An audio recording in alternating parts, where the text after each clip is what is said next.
এরপর একটা পয়েন্ট আছে ওয়াল কদরি খায়রিহি ওয়া শাররিহি, তাকদীরের ভালো মন্দ। এখানে জাস্ট অল্প কিছু কথা বলছি। কিছু কিছু বিষয় আছে তাকদীরে যেগুলো কনস্ট্যান্ট ফিক্স, এগুলো কখনো পরিবর্তন হবে না। যেমন জীবন, আপনার মৃত্যু, আপনার হায়াত ইত্যাদি ইত্যাদি। কিছু বিষয় আছে যেগুলো ঝুলন্ত, মুআল্লাকা, এগুলো ভালো কাজ দিয়ে পরিবর্তন হয়, দোয়া দিয়ে পরিবর্তন হয়, নেকির কাজ দিয়ে, তাকওয়া দিয়ে পরিবর্তন হয়। যেমন কেউ যদি আত্মীয়তার সম্পর্ক বজায় রাখে, তার রিজিক বাড়বে, তার হায়াতে বরকত হবে। এই যে কোরআনের কথা বললাম, কেউ যদি কোরআন বেশি বেশি তেলাওয়াত করে, কোরআন নিয়ে বেশি বেশি গবেষণা করে, তার হায়াতে রিজিকে বারাকা আসবে। কেউ যদি প্রতিবেশীর খোঁজ খবর নেয়, পিতামাতার সেবা করে, মা না থাকলে খালার সেবা করে, তারও বারাকা আসবে। কেউ যদি বেশি বেশি দোয়া করতে থাকে, আল্লাহর কাছে প্রচুর দোয়া করে, খালি দোয়া আর দোয়ার উপর থাকে, দেখবেন ও বিপদ আপদে কম পড়বে। আর বিপদ আপদ আসলেও দেখবেন আল্লাহ পাক গায়েবী মাদাতে দেখবেন কোনো না কোনোভাবে তাকে সেভ করে ফেলছেন। কারণ দোয়া দিয়ে তাকদীর পরিবর্তন হতে পারে। আর কিছু বিষয় কনস্ট্যান্ট, এগুলো পরিবর্তন হবে না। এখানে কিছু মানুষ বলেছে তাকদীর বলতে কিচ্ছু নাই, মানুষ যা করবে তাই পাবে।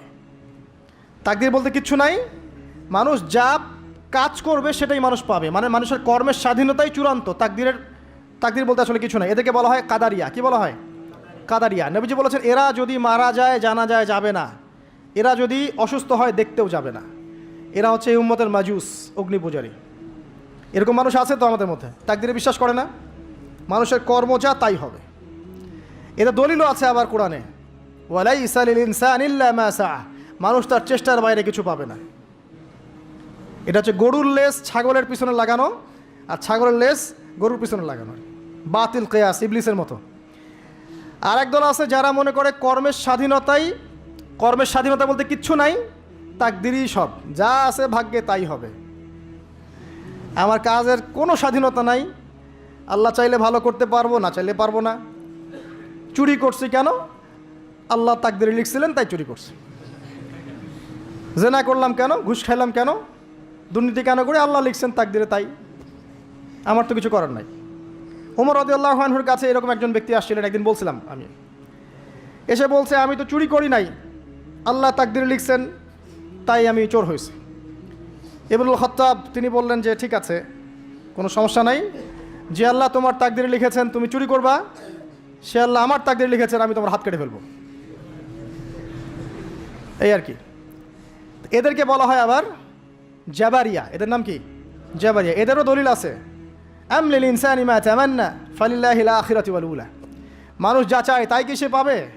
আল্লাহর হাতেই সমস্ত ক্ষমতা। মানে এরা হয়েছে কি, দুজন দুই দুয়ারে চলে গেছে আর কি। এর মাঝখানে ব্যালেন্সটা কি? তাকদীর আল্লাহর হাতে। আল্লাহ পাক তাকদীর লিখেছেন আসমান জমিন সৃষ্টির 50,000 বছর আগে, এরপরে আবার মায়ের গর্ভে যখন রূহ আসে তখনও, তারপরে লাইলাতুল কদরে তাকদীর আবার বাজেট পেশ করা হয়। কিছু বিষয়ে কনস্ট্যান্ট আর কিছু বিষয় আছে মুআল্লাকাত, কাজের মাধ্যমে আপনি পরিবর্তন করতে পারবেন। আর নবী সাল্লাল্লাহু আলাইহি ওয়াসাল্লাম বলেছেন সাহাবীদেরকে যে মানুষকে যে ফলাফলের জন্য সৃষ্টি করা হয়েছে পৃথিবীতে তার কাজ সেরকমই হবে। মানে যাকে আল্লাহ পাক জান্নাতের জন্য সৃষ্টি করেছেন পৃথিবীতে সে সেরকমই কাজ করতে থাকবে। যাকে আল্লাহ পাক জাহান্নামের জন্য সৃষ্টি করেছেন বা যার তাকদীরে লেখা আছে সে জাহান্নামে যাবে, পৃথিবীতে তার কাজও তেমনই হবে। সূরা লাইলের মধ্যে দলিল আছে।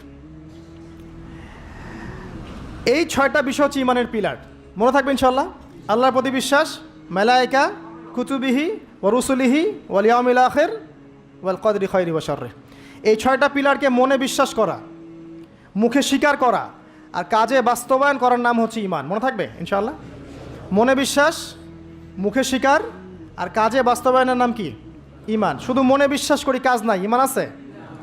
ঈমান আছে, নামাজ পড়ি না, চলবে? চলবে না।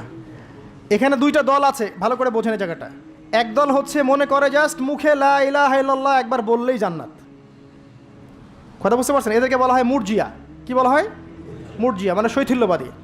আরেক দল আছে যারা মনে করে মানুষ কবিরা গুনাহ করলেই কাফের হয়ে যায়, এদেরকে বলা হয় খারেজি। কি বলা হয়? খারেজি। পৃথিবীতে যত দেশে দেশে এই যে জঙ্গিবাদ ছড়িয়ে পড়েছে, এর মূল আকীদা হচ্ছে এই যে খারেজি আকীদা, যারা মনে করে যে কেউ যদি কবিরা গুনাহ করে কাফের হয়ে যাবে, অতএব তাকে মারা জায়েজ আছে। এই জন্য তাকে মারা, তার রক্তকে হালাল মনে করা, তার সম্পদ লুটে নেওয়া, এগুলো ওরা জায়েজ মনে করে, নেকির কাজ মনে করে। এটা খারেজি আকীদা। আর মাঝখানের আকীদা হচ্ছে আহলে সুন্নাহ ওয়াল জামায়াতের আকীদা। সেটা হচ্ছে মনে বিশ্বাস, মুখে স্বীকৃতি, ঠিক আছে, এটা বেস। আর কাজ হচ্ছে ফুরু বা শাখা। কাজ করতে গিয়ে কারো ভুল ত্রুটি ভালো মন্দ হতে পারে, যদি কেউ কবিরা গুনাহ করে ফেলে তার জন্য তওবার দরজা খোলা আছে, সে কাফের হয়ে যাবে না, হায়েস্ট সে বরং ফাসেক বা জালেম হতে পারে। এই অবস্থায় মারা গেলে আল্লাহ তার বিচার করবে। এই হচ্ছে আহলুস সুন্নাহ ওয়াল জামায়াতের আকীদা। এরপরে ওই ব্যক্তি বলেন আপনি সত্য বলেছেন। আবার প্রশ্ন করলেন মাল আখবিরনি আনিল ইহসান, ইহসান কাকে বলে? নবীজি উত্তর দিলেন আল ইহসান আন তা'বুদাল্লাহা কাআন্নাকা তারাহ। তিনি বললেন ইহসান হচ্ছে তুমি এমনভাবে আল্লাহর ইবাদত করবে যেন তুমি আল্লাহকে দেখতে পারছো। ওয়া ইল্লাম তাকুন তারা ফাইন্নাহু ইয়ারাক, তুমি যদি আল্লাহকে দেখতে না পারো বিশ্বাস রাখবে আল্লাহ তোমাকে দেখছেন। এই যে এই কনসিয়াসনেস, আল্লাহ কনসিয়াসনেস নিয়ে ইবাদত করার নাম হচ্ছে ইহসান। ইহসান যে ব্যক্তি আয়ত্ত করতে পারবে সে হবে মুহসিন, মুসলিম, মুমিন, মুত্তাকি, মুহসিন, একদম হাইয়েস্ট লেভেল।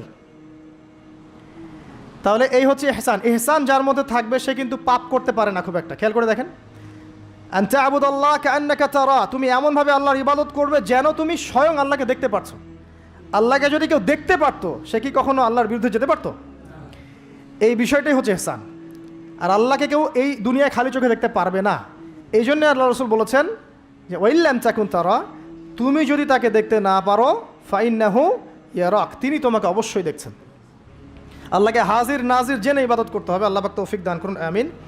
প্রত্যেকটা কাজ, নামাজ, রোজা, হজ, যাকাত, জিকির, আজকার, তাসবিহ, তাহলিল, সব কিছু, ব্যবসা বাণিজ্য, চাকরি বাকরি যা আছে সব আল্লাহকে হাজির নাজির জেনে করলে মানুষ হারাম থেকে বেঁচে থাকতে পারবে ইনশাআল্লাহ আযজা ওয়া জাল।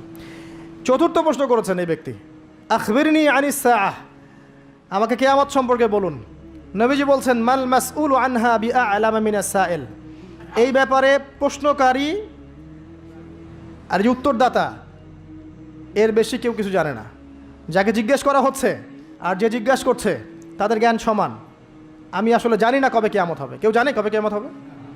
সূরা লুকমানের শেষে আছে না, ইন্নাল্লাহা ইনদাহু ইলমুস সাআহ ওয়া ইউনাজিলুল গায়স ওয়া ইয়ালামু মা ফিল আরহাম ওয়া মা তাদরি নাফসুম বিআই মাযা তাকসিবু গাদা ওয়া মা তাদরি নাফসুম বিআই আরদিন তামুত। পাঁচটা বিষয় আল্লাহ ছাড়া কেউ জানে না।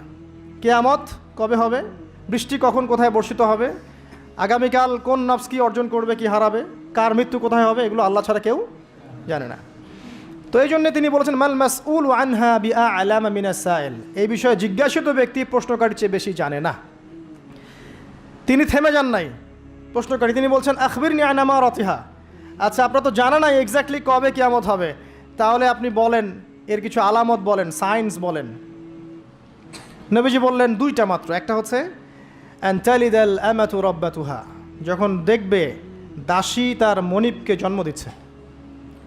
দাসী তার মনিবকে জন্ম দিচ্ছে মানে ন্যায় অন্যায়, সত্য মিথ্যা, হালাল হারামের মানদণ্ড উল্টে যাবে, দুনিয়া উল্টা পাল্টা হয়ে যাবে আর কি। দাসী কি মনিবকে জন্ম দিতে পারে? মানে মানদণ্ড কি হবে? উল্টে যাবে। আর একটা ব্যাখ্যা হচ্ছে ওলামায়ে কেরাম করেছেন যে পিতা মাতাদের সাথে শেষ জামানায় দাস দাসীর মতো আচরণ করা হবে। এটাও ঠিক আছে ব্যাখ্যা।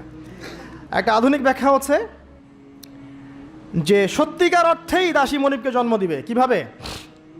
ফ্যামিলিস্ট রেভলিউশন এবং রিবার কারণে। ফ্যামিলিস্ট রেভলিউশনের কারণে মেয়েরা এত বেশি বস্তুবাদী হয়ে যাবে যে তারা সন্তান জন্ম দেওয়ার ফুরসত পাবে না। এই যুগটাকে আসছে, সন্তান জন্ম দেওয়ার ফুরসত পাবে না। এটা অন্য কান্ট্রিগুলোর দিকে তাকায় দেখেন, এটা অ্যাভেলেবেল হচ্ছে। তখন দরিদ্র রাষ্ট্র থেকে দেখা যায় মেয়েদেরকে হায়ার করতে হয়, গর্ভ এখন হায়ার করা হয় সন্তান জন্ম দেওয়ার জন্যে। সেখানে কি হবে, এক ব্যক্তির স্পার্ম, শুক্রাণু সেখানে ইনজেক্ট করা হবে। 9 মাস এখানে সন্তানটা বড় হবে। এই 9 মাস তাকে মাশাআল্লাহ খুব ভালো খাবার দাবার দেওয়া হবে এই মহিলাটাকে। এরপর সেই মহিলা সন্তান জন্ম দিবে। দেওয়ার পরে তার ডিউটি শেষ, তাকে তার পারিশ্রমিক দিয়ে দেওয়া হবে এবং সে তার জায়গায় চলে যাবে। তো সে কাকে জন্ম দিয়ে গেল? সে মনিবকে জন্ম দিল। দাসী তার মনিবকে জন্ম দিল। সুবহানাল্লাহ। এই যুগ না থাকলে এই ব্যাখ্যা বোঝা যেত না। এই সুন্নতের, এই জাহেলি সুন্নতের সবচেয়ে বড় দৃষ্টান্ত হচ্ছে সিঙ্গাপুর।